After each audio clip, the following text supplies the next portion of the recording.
with Oman. I'm talking about the 1990s.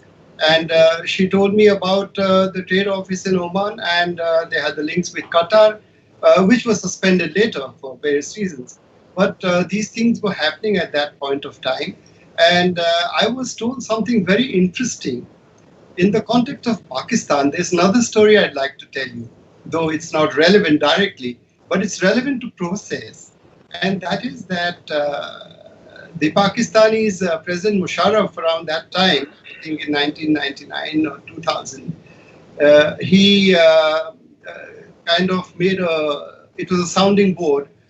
Should we review our ties with Israel? Should we at least study other options from what we are doing and not engaging right now? And that created a furor in Pakistan, and he had to backtrack. And of course, when I asked my interlocutor about this, and the interlocutor said that, look at the map of the world. How many friends does Israel have? Real friends? Very few. And there are many countries, such as Iran, which are not reconciled to our existence. Libya, of course, at that point of time, and others. So Pakistan, we have studied them very carefully. They have never made a hostile statement at the government level against Israel, though civil society makes all kinds of noises against Zionism and other things. So what the point is that we need to enlarge our arc of friendships with Pakistan, and of course coming back now to the Arabs. So these back channels were going on, and as I said, relations were very much on at that time, and we were told about it. And the world did not know about it because it was not public. So back channels are very normal in diplomacy. Right. All right. Professor Pant, let me bring you to the picture now. So what does this pact, deal, or whatever you want to call it, mean for Israel and the UAE?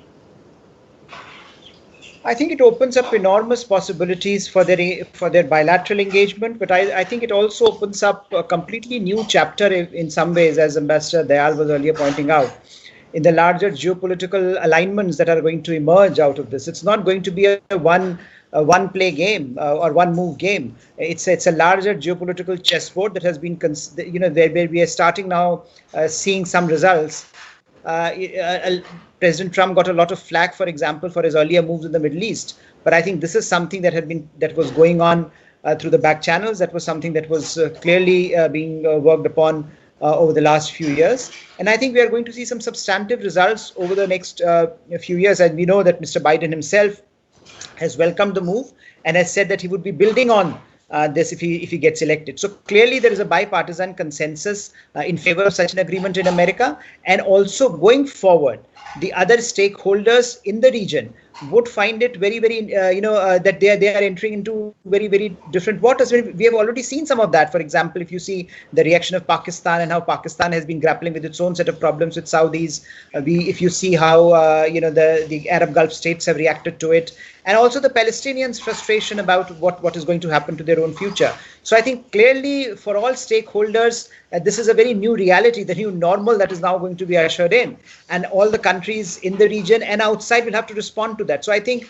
for Israel, it means an acceptance, which in a community of countries which it had been seeking for a while, and it allows it to expand that ambit. For UAE, this is a culmination of a long-drawn process where it has been trying to emerge at the center of moderate Arab presence in the region, and how that allows UAE great clout in the region itself. So now, as you will see Saudis, for example, working with the UAE on this going forward, we are perhaps likely to see a great regional realignment emerging, and that will have great consequences for the region and beyond.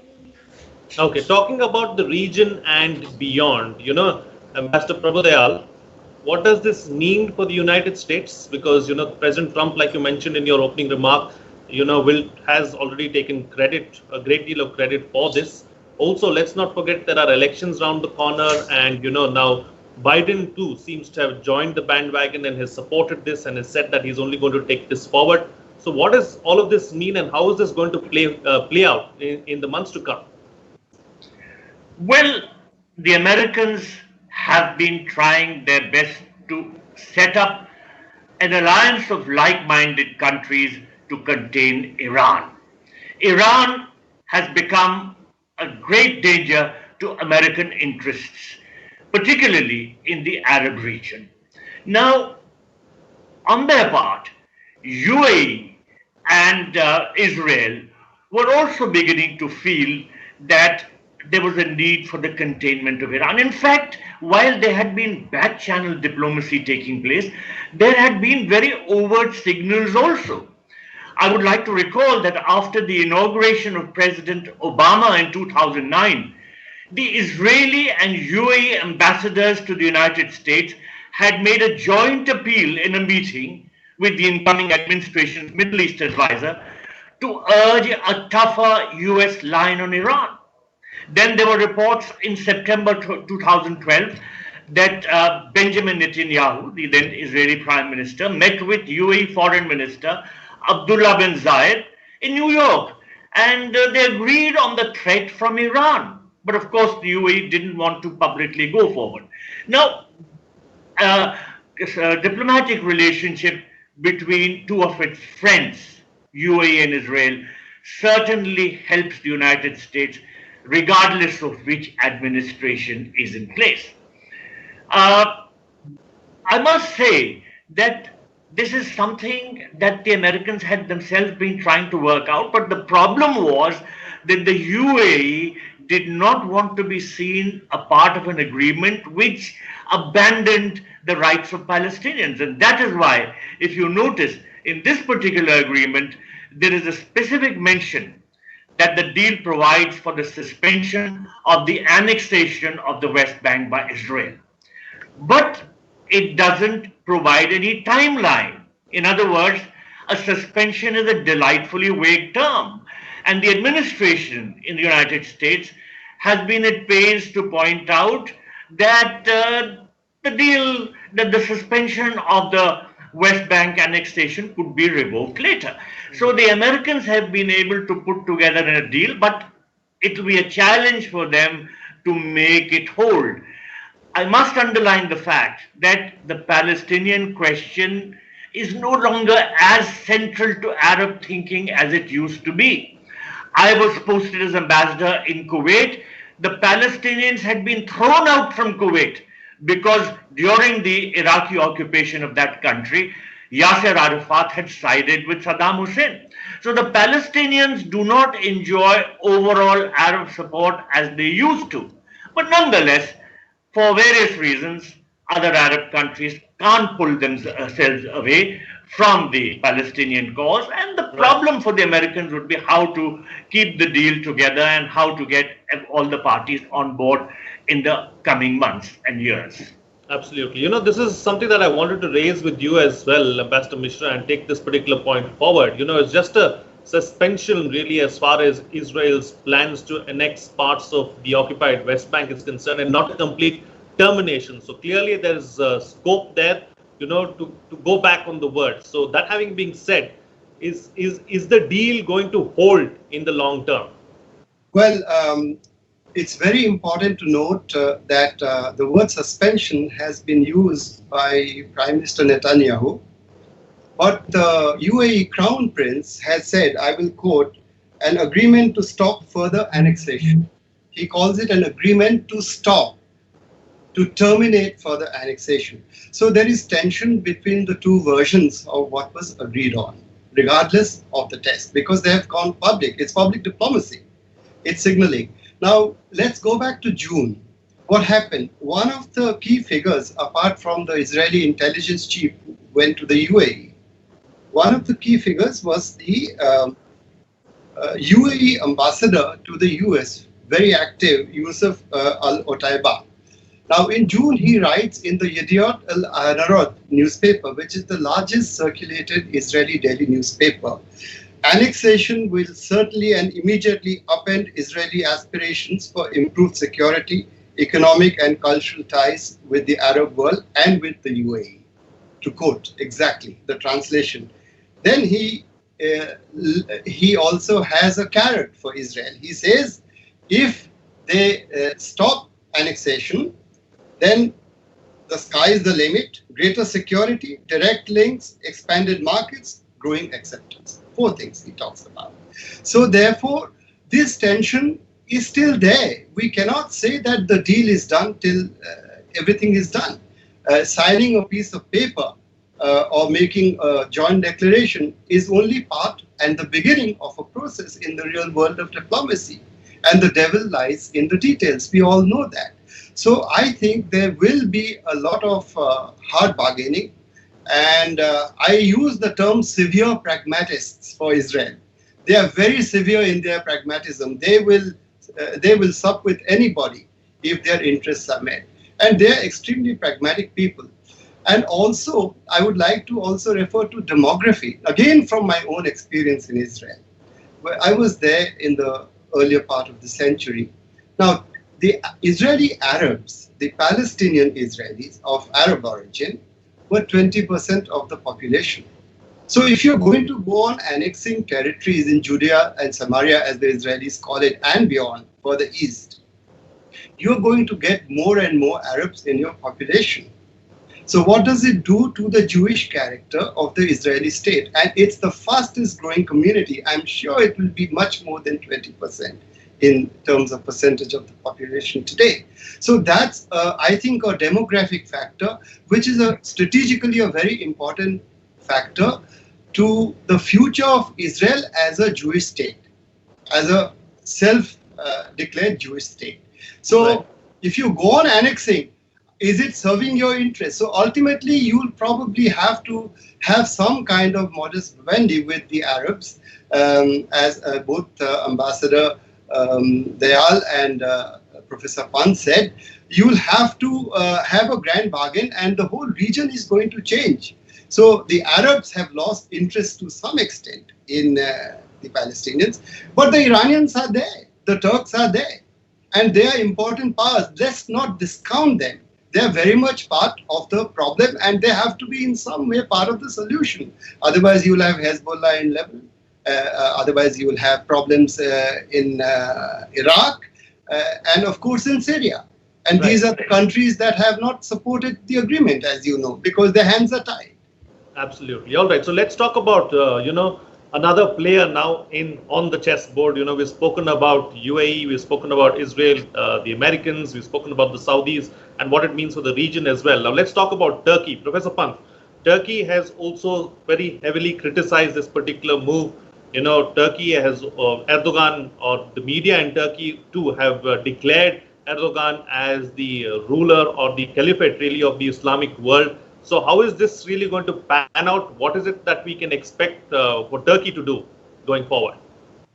Well, I think clearly, Frank, what we are now witnessing are two different coalitions emerging in the region, and they are shaping, I think, most of the strategic discussions today. Middle East of today, or West Asia as we call it, is no longer the Middle East or West Asia of even a decade back. It's changing, it's evolving. There are new players there. Even if you look at, for example, this whole debate about the role of America, there has been this discussion that America is withdrawing from the region and other players are becoming more active, like China, like India, for example. And the way India has played its cards in the region also underscore that fact. So clearly, when you are looking at the region through a different lens, a contemporary lens, a modern lens today of 2020, you have to take into account what sort of coalitions are emerging. And the Turkey-Iran coalition, as some people are pointing out, with support from perhaps Russians and the Chinese, might change the game, very nature of this region. And therefore, on one side, the greater pragmatism of Saudis, of UAE, for example, at this point that is being witnessed, is a reflection of that reality, that they are now looking at the region through very different lens, because not only are their economies passing through a very different phase, but also their political realization, the future of their politics, depends on how they transform themselves into 21st century nation states. So clearly, those challenges, I think, those tensions that we are witnessing, is leading to these two different coalitions emerging. Turkey, Iran on the one side, with all the countries, from Syria, parts of Iraq, on one hand, and then you have the classic Arab Gulf states, trying to hold the fort, if you will, against the rise of Iran. And I think that fault line has been visible now for quite some time. That fault line was the reason why America has been able to garner support from as disparate countries as Saudis and Israel and UAE, and now has been able to bring them together. So I think the larger geopolitics of the region becomes very interesting. And for Turkey, which now looks at itself as the guarantor of the Islamic world and has taken upon this mantle of trying to show off, trying to showcase its rise as an Islamic power. I think there is, clearly Turkey will up the ante. Clearly, it is in the interest of Turkey to showcase or to underscore its role as this guarantor once again. And we have already seen how that also embroils South Asia into this discussion because of the way Pakistan is positioned. So I think some very interesting realities that I think not only the region is going to encounter, but we, as their neighbors, will also encounter. Absolutely, absolutely. All right, talking about India, let's not forget that India has welcomed this move. India is very good friends with both the UAE and Israel. So closing comments now from all my panelists with what this means for India and the best way forward for India as well. Starting first with you, Ambassador Dayal.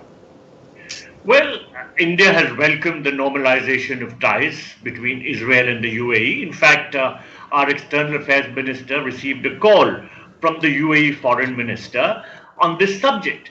Now, India has to keep pace with times. And the fact of the matter is that while we will be very watchful regarding developments in the Arab world, we will also have to take stock of the fact that the Palestinian story has now shrunk from representing a broader Arab story to a tragedy that affects mainly the Palestinians. And in the process, it has lost its grip on Arab policy making. For a long time, the Palestinian issue preoccupied our thinking as regards the Arab world.